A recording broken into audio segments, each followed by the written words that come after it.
Hello guys. Ito po ang iyong kaibigan.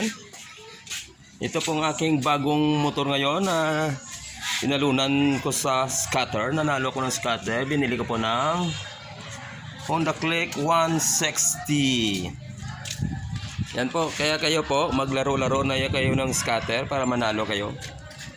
Ito po ang ating motor na bago na dahil sa scatter. Honda Click 160.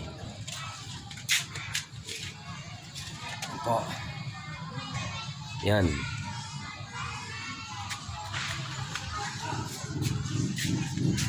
Kaya yan na po ang ating video ngayon. See you my next vlog. Bye bye.